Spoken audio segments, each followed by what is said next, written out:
Hello friends, कैसे हो? I hope you will be very well. So in this video, I want to say class 12 GP board exam के review. So बिना किसी देरी के start करते हैं. Let's get the rolling and let's get the start.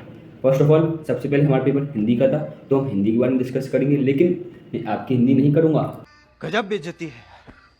सो सबसे पहले हिंदी का था, तो हिंदी में जो एमसीक्यू थे, मैं मानता हूँ कि हर मेरे भाई बहन के आउट ऑफ 8 10 में से आउट ऑफ 8 तो सही गए होंगे, क्योंकि इतने सिंपल आए थे. एंड जो उसका कॉम्प्रिहेंशन था, गद्यांश थे, पद्यांश थे, एंड ऐसे था, इतना सरल आया था, फर्स्ट चैप्टर से आए हुए थे.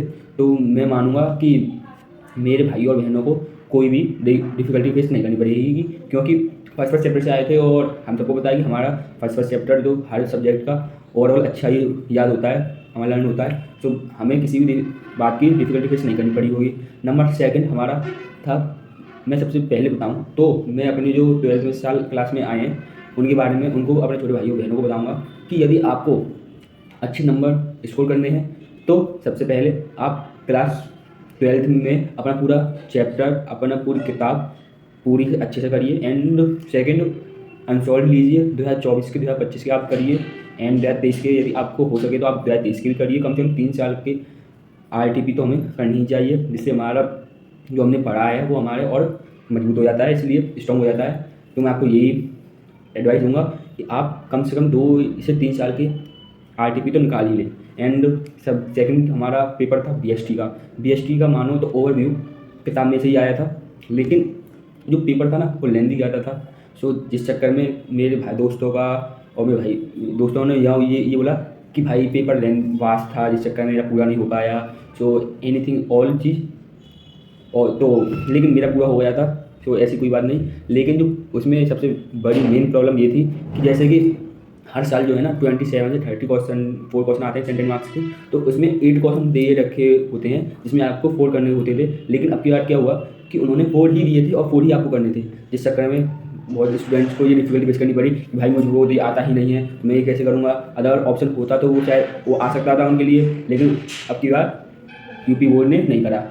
सो ये बहुत बड़ी डिफिकल्टी फेस करनी पड़ी. एंड ऊपर भी मानो तो पेपर अच्छा ही गया होगा, यदि जिसने भी चैप्टर पढ़े होंगे थोड़ा बहुत तो वो आराम से पास हो ही जाएगा. एंड थर्ड मैथ का था. भाई मैथ का तो क्या ही कहें, मैथ का इतना सिंपल एंड मीडियम ही मानो सिंपल, जो जिसने पूरी चैप्टर एनसीईआरटी बेस पूरा था. एंड 2024 की जो अनसोल्ड होती है ना 7 सेट, उसके अकॉर्डिंग था. ऐसा लग रहा था कि भाई 2 सेट थे, उनको मिक्सअप करके हमें दे दिया है. इतना सारा पेपर था और पूरा एनसीईआरटी बेस्ड था. एक आध क्वेश्चन थे जो अलग थे, लेकिन पूरा अच्छा था. ओवरऑल मेरे भाइयों और दोस्तों ने कहा था कि भाई पेपर तो अच्छा ही गया, कम से कम पास तो हो ही जाएंगे.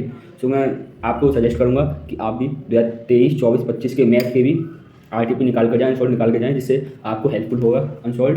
सो थर्ड भी हमारा मैथ का पेपर था तो अच्छा ही गया. एंड फोर्थ था मैथ अकाउंट. तो अकाउंट अकाउंट का इतना ईजी पेपर था, क्या ही कहूँ. सो सबसे पहले मैं एमसीक्यू के बारे में बात करूँगा. एमसीक्यू भी इतने सरल थे कि हमारा मॉडल जो था, मैं आपको सजेस्ट करूँगा अवतार का मॉडल. सो अवतार के मॉडल में जो सारे एमसीक्यू आए थे वो अवतार में मुझे मिल ही गए थे, तो मैं अवतार का ही सजेस्ट करूँगा आपके स्टडी के लिए.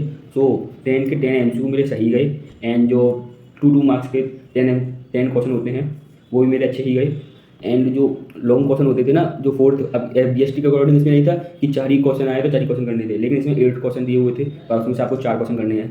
सो उसमें आपको अच्छा ही गया. उसमें न्यूमेरिकल भी थे, लेकिन मुझे इस बात का क्लियर था कि भाई मेरा 3 तारीख का तो मैथ का है, 4 तारीख का अकाउंट का है. तो इस चक्कर में मुझे मेरे मन में अंदर माइंड में अंदर कुछ डर सा था कि भाई पेपर कैसे होगा. तो उसमें पहले न्यूमेरिकल भी है, उसमें थ्योरिकल भी है, जिस चक्कर में, और लेकिन मैंने न्यूमेरिकल को बिल्कुल नहीं छुआ, मैं पूरा ही थ्योरिकल करा.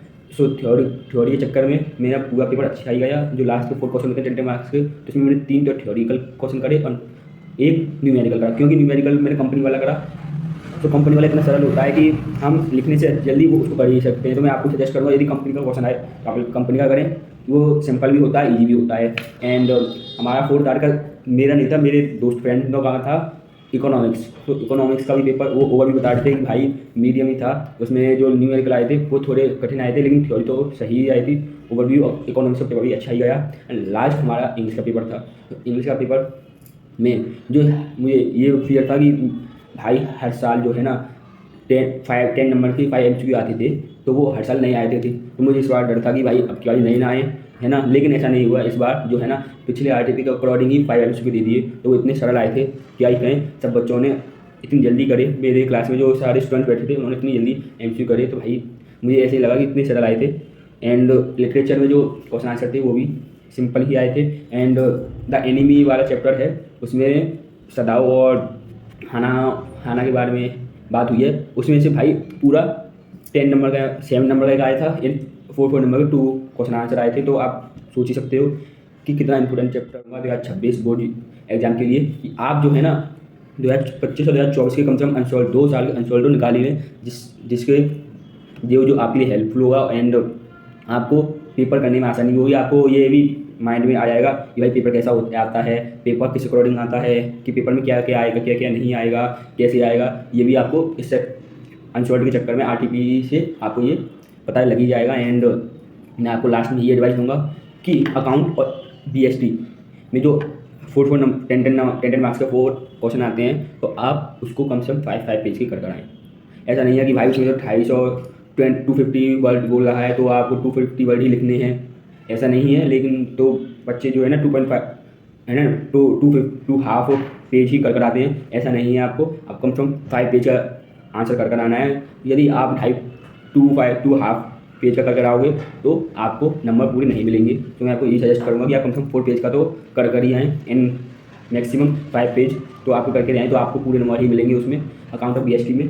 क्योंकि उसमें जो है ना पेपर में ज़्यादा पूछता है, रिक्वायरमेंट तो उसकी ज़्यादा होती है, लेकिन हम स्टूडेंट्स होते हैं वो थोड़ा लेकर आते हैं, तो भाई टीचर कम नंबर देते हैं। तो मैं आपको ये सजेस्ट करूँगा कि आप यदि क्लास 12th में जो आए हैं इस साल, आप पूरे 5 पेज का करके आएँ, और कम मिनिमम 4 पेज का तो आपको क्वेश्चन आंसर कर ही आना है। सो यही मेरी लास्ट एडवाइस थी अपने छोटे भाइयों बहनों के लिए। सो ऐसी मेरी और वीडियो को देखने के लिए लाइक करें, कमेंट करें, वीडियो कैसी लगी, सब्सक्राइब करें, नीचे बेल आइकन का बटन दबाकर मुझे बताएं कि वीडियो मेरी कैसी लगी। Thank you.